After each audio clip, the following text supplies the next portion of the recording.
इस वक्त आप आराम से बैठकर इस वीडियो को देख रहे हैं, मगर मैं आपको कहूं, आज जिस जगह पर आप अभी बैठे हो वो जमीन आज से करोड़ों साल पहले 8,500 डिग्री के तापमान से उबल रही थी, या जिस जगह पर आप बैठे हैं वो जगह लाखों सालों तक बर्फ से ढकी हुई थी।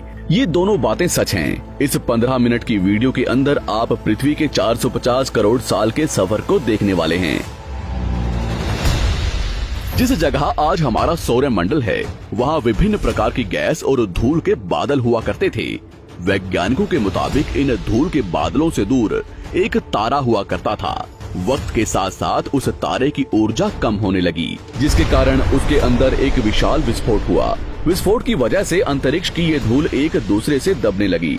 इस दौरान बादलों में स्थित धूल के कण दबाव और गर्मी के कारण बड़े उल्कापिंड और पत्थरों में परिवर्तित हो चुके थे, और इसी दबाव की वजह से इन बादलों में स्थित रेडियो एक्टिव पदार्थ ने ग्रेविटी का निर्माण किया। इस ग्रेविटी के कारण बीच में हाइड्रोजन और हीलियम इकट्ठा होने लगे।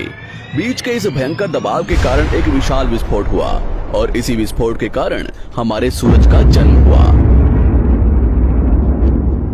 अंतरिक्ष में फैले एस्टेरॉयड यानी क्षुद्र ग्रहों में भारी वजन की वजह से सूरज के करीब आकर सूरज की परिक्रमा करने लगे। धीरे धीरे इन्हीं एस्टेरॉयड में भारी टकराव हुआ, जिसके फलस्वरूप मरकरी, विनस, अर्थ और मार्स जैसे ग्रहों का निर्माण हुआ।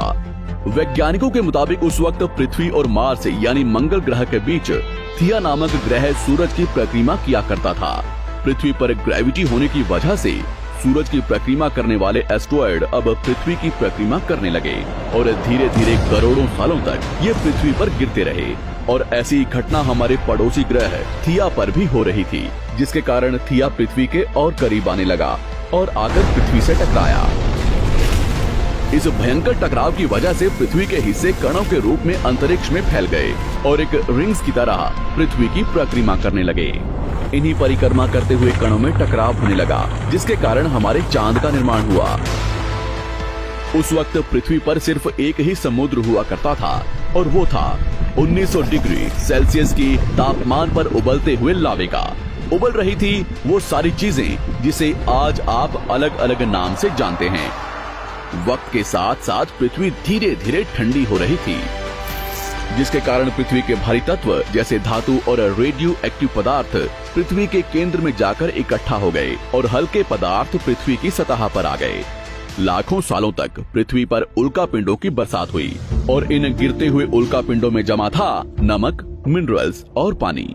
करोड़ों सालों तक इन उल्कापिंडों की बरसात होती रही, और धीरे धीरे पृथ्वी की ऊपरी सतह पानी से ढकने लगी। वैज्ञानिकों के मुताबिक यही वो वक्त था जब दूर गहरे पानी के अंदर निकलते ज्वालामुखियों से पहली बार सूक्ष्म जीवों का निर्माण हुआ। लाखों सालों बाद एक वक्त ऐसा आया जब पृथ्वी की पूरी सतह पानी से ढक चुकी थी। हमारी पृथ्वी के सबसे अंदर का कोर रेडियो एक्टिव पदार्थ से बने होने की वजह से हरदम गर्म होता रहता है, लेकिन जब भी पृथ्वी की ऊपरी जमीन ठंडी हो जाती है तब पृथ्वी के अंदर की गर्मी बाहर नहीं निकल पाती, जिसके कारण ज्वालामुखियों का निर्माण होता है। और उस वक्त कुछ ऐसा ही हुआ। पानी से ढकी हुई पृथ्वी पर हजारों की तादाद में ज्वालामुखी निकलने लगे, और आने वाले लाखों सालों तक इन ज्वालामुखियों का निकलना जारी रहा, जिससे पानी के ऊपर जमीन का निर्माण हो रहा था। इस वक्त भी पृथ्वी पर वातावरण न होने की वजह से अंतरिक्ष से उल्कापिंडों की बरसात हो रही थी। आज से लगभग 300 करोड़ साल पहले पृथ्वी पर ऐसा वक्त आया जब पृथ्वी का वातावरण लगभग स्थिर होने लगा था। ज्वालामुखी निकलने धीरे हो गए थे, और पृथ्वी का एक दिन 12 घंटे का हुआ करता था। साल बीतते गए, और धीरे धीरे ये सूक्ष्म जीव विकसित होते गए और समूह में रहने लगे। आज से लगभग 250 करोड़ साल पहले पहली बार पृथ्वी पर ऐसे जीवों का निर्माण हुआ जो जीने के लिए ये पानी के अंदर के मिनरल्स यानी खनिज पदार्थ और धूप का इस्तेमाल करते थे, और मल त्याग के रूप में ऑक्सीजन बाहर निकालते थे। इस वक्त तक पृथ्वी पर ज्यादातर ज्वालामुखी निकलने बंद हो चुके थे, और इन माइक्रोबैक्टीरिया की वजह से वातावरण में ऑक्सीजन की मात्रा बढ़ रही थी। वातावरण में ऑक्सीजन बढ़ने की वजह से पृथ्वी का वायुमंडल बनना शुरू हुआ, और आने वाले हजारों सालों तक वातावरण में ऑक्सीजन की मात्रा बढ़ती रही। जिसकी वजह से पृथ्वी के ज्यादातर हिस्सों में ये सूक्ष्म जीव फैल गए। हजारों सालों बाद एक वक्त ऐसा आया जब पृथ्वी में ज्यादा ऑक्सीजन बढ़ने के कारण ये सूक्ष्म जीव मरने शुरू हो गए। उस वक्त तक पृथ्वी का वातावरण ठंडा होने के साथ साथ ऑक्सीजन से भी भर चुका था, जिसके कारण जमीन और वातावरण में स्थित आयरन यानी लोहे के मिनरल्स पानी में स्थित ऑक्सीजन से रिएक्ट होने लगे। और एक वक्त ऐसा आया जब पृथ्वी की जमीन आज के मार्स के जैसे लाल हो चुकी थी।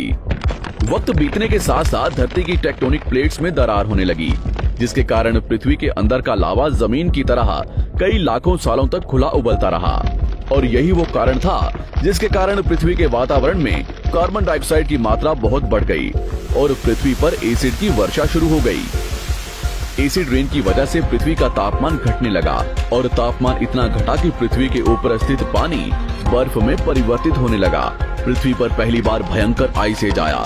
इस वक्त पूरी पृथ्वी सफेद बर्फ से ढक चुकी थी। आमतौर पर जब धरती पर सूरज की किरणें गिरती हैं, तब जमीन उन किरणों को सोख लेती है, मगर क्योंकि पूरी पृथ्वी बर्फ से ढक चुकी थी और क्योंकि बर्फ सफेद और चमकीली होती है, जिसके कारण सूरज की किरणें धरती पर गिरने के बाद वापस चली जाती थी। इसी कारण से पृथ्वी कई लाखों सालों तक बर्फ से ढकी रही, मगर फिर से पृथ्वी के अंदर स्थित गर्मी ज्वालामुखी के रूप में निकलना शुरू हो गई और इन ज्वालामुखियों से निकलने वाली गर्मी ने बर्फ को पिघलाना शुरू कर दिया। इसी बीच पृथ्वी की गहराई में बचे कुछ सूक्ष्म जीव धीरे धीरे बदल रहे थे और अब वो ऑक्सीजन को अपने शरीर को बड़ा और जटिल बनाने के लिए इस्तेमाल करने लगे थे। इस बीच पानी में अलग से भी छोटे समुद्री पौधे निकलने शुरू हो चुके थे। बाहर जैसे जैसे ज्वालामुखी निकल रहे थे, वैसे वैसे वातावरण कार्बन डाइऑक्साइड की वजह से गर्म हो रहा था। वक्त के साथ साथ बर्फ तो पिघलने लगी, मगर धरती पर फिर से एसिड की वर्षा शुरू हो गई, जिसके कारण फिर पृथ्वी ठंडी होने लगी और फिर पृथ्वी की ज्यादातर सतह बर्फ से ढक गई। ऐसा बार बार कई हजारों सालों तक होता रहा और इसी कारण से अब समुद्री जीव धीरे धीरे वातावरण के हिसाब से विकसित हो रहे थे। इस बीच कई सारे जीव और समुद्री जंगल्स विलुप्त हो गए, मगर जो बच गए वो धीरे धीरे पृथ्वी के बदलते तापमान के हिसाब से ढलते गए और अब हजारों सालों बाद समुद्री पेड़ बर्फ की वजह से पूरी तरह से मरते या सूखते नहीं थे। अब सूक्ष्म जीव समुद्री जीव बन चुके थे। जब फिर से ज्वालामुखियों ने पृथ्वी की बर्फ को पिघलाना शुरू किया, तब ये समुद्री पेड़ जल्दी विकसित होकर फैल गए। धीरे धीरे वातावरण में ऑक्सीजन की मात्रा बढ़ने लगी और पृथ्वी पर होने वाली एसिड की वर्षा कम होने लगी। वातावरण में ऑक्सीजन आने की वजह से पृथ्वी की ओजोन लेयर्स मोटी होने लगी और आज से लगभग 47 करोड़ साल पहले पृथ्वी की ऊपरी सतह पर पहली बार मोसोस नामक प्लांट उगना शुरू हुआ। वक्त के साथ साथ जमीन पर अलग अलग प्रकार के पौधे और पेड़ उगना शुरू हुए। एक वक्त ऐसा आया जब जमीन के पेड़ों की लंबाई लगभग 80 से 100 फीट जितनी या आज के 5 से 6 मंजिला बिल्डिंग जितनी ऊंची हो चुकी थी। ये वो वक्त था जब समुद्री जानवर समुद्र से बाहर निकल रहे थे और जमीनी जानवरों में परिवर्तित हो रहे थे। धरती की ज्यादातर जमीन एक जगह इकट्ठी हो चुकी थी, जिसे आज हम पैंजिया महाद्वीप के नाम से जानते हैं। पृथ्वी का वातावरण और तापमान लगभग स्थिर हो चुका था और अब करीब 21 से 23 घंटे का दिन हुआ करता था। अब समुद्री जीव पानी से बाहर रहने लगे थे और वातावरण के हिसाब से उनके शरीर का रंग रूप बदल रहा था। धीरे धीरे ये जमीनी जानवर डायनासोर्स में परिवर्तित हो गए। जिन डायनासोर्स ने पेड़ पौधे खाने शुरू कर दिए, उनका शरीर लंबा और विशाल रूप से विकसित होने लगा। कुछ डायनासोर्स शिकार किया करते थे, जिसके कारण वे छोटे और तेज होते चले गए।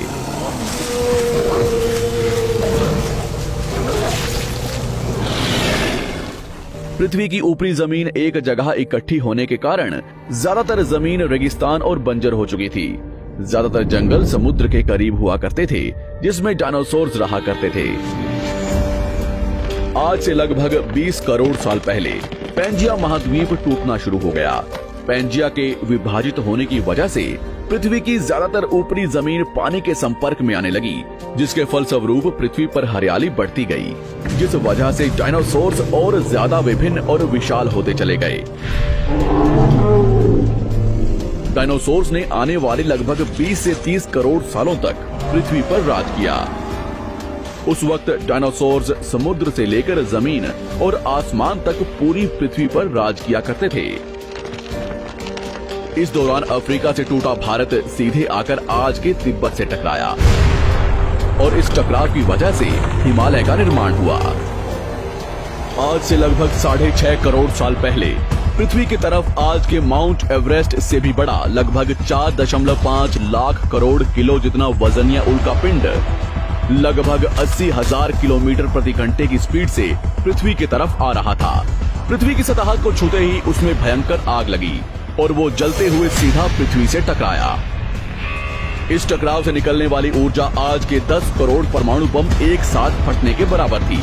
जहां ये उल्कापिंड गिरा वहां के जानवर और पेड़ तुरंत भाप बनकर जल गए। गिरते ही पृथ्वी पर पूरी तरह धूल फैलने लगी। समुद्र में भयंकर बाढ़ आने लगी।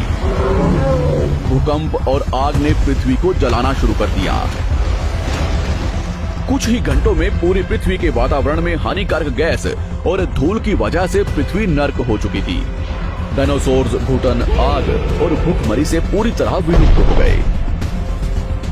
इस वक्त हमारे पूर्वज जमीन के अंदर रहा करते थे, जिसके कारण वो इस विशाल प्रलय से बच गए। पृथ्वी का वातावरण पूरी तरह से काला और अंधेरा हो चुका था, जिससे धूप भी जमीन तक नहीं पहुंच पा रही थी। पृथ्वी के पेड़ और ज्यादातर जानवर विलुप्त हो गए। वातावरण में धूल और हानिकारक गैस के कारण पृथ्वी पर फिर से एसिड की वर्षा शुरू हो गई और फिर पृथ्वी ठंडी होकर बर्फ से ढक गई। लेकिन इस बार पृथ्वी की बर्फ लाखों सालों तक नहीं जमी रही और 80 से 90 हजार साल बाद ये बर्फ पिघलनी शुरू हो गई। जैसे ही धरती पर वातावरण फिर से पहले जैसा होने लगा, वैसे ही ये छोटे जीव जमीन से बाहर आना शुरू हो गए। उस वक्त पृथ्वी की बर्फ पिघलनी शुरू ही हुई थी, जिसके कारण अफ्रीका में घने ठंडे जंगल हुआ करते थे और इसी बीच ये जमीनी जीव बंदरों में परिवर्तित हुए। मगर जैसे जैसे पृथ्वी गर्म होने लगी, वैसे वैसे अफ्रीका के ये जंगल सूखने लगे। जंगल की चीजें खाने वाले बंदरों को खाने की कमी होने लगी। खाने की तलाश में इन बंदरों ने अपने पैरों पर चलना शुरू कर दिया, जिससे उन्हें दूसरे जानवरों के शिकार करने में मदद मिलती थी। धीरे धीरे बंदर एप्स यानी वानर में परिवर्तित हुए। खाने की तलाश में ये एप्स पृथ्वी के दूसरे हिस्सों में फैलने लगे और धीरे धीरे उनके शरीर का रंग रूप वहाँ के मौसम के हिसाब से बदलता गया। वक्त के साथ साथ हम आदिवासी बने। हमने हथियारों से लेकर आग का आविष्कार किया। हम धीरे धीरे इंसान के रूप में विकसित हुए। हमने धर्म से लेकर परिवार, भाषा और संस्कृति का निर्माण किया और वक्त के साथ साथ हम विकसित होते चले गए और आज हम इस पृथ्वी की सबसे विकसित प्रजाति बन चुके हैं। पृथ्वी को आज के जैसे बनने में लगभग 450 करोड़ साल का वक्त लगा है और हमें एक छोटे जमीन में रहने वाले जानवर से इंसान बनने में कई लाखों सालों का। मगर हमने इन 100 सालों में जितना पृथ्वी को गंदा और तबाह किया है, उतना आज तक किसी भी प्रजाति ने नहीं किया होगा। हम फिर से धरती को गर्म कर रहे हैं और कार्बन डाइऑक्साइड की मात्रा बढ़ा रहे हैं। वैज्ञानिकों का मानना है कि पृथ्वी पर फिर से विशाल परिवर्तन होने वाला है। भविष्य में पृथ्वी कैसी होगी, जानेंगे हमारी अगली वीडियो में।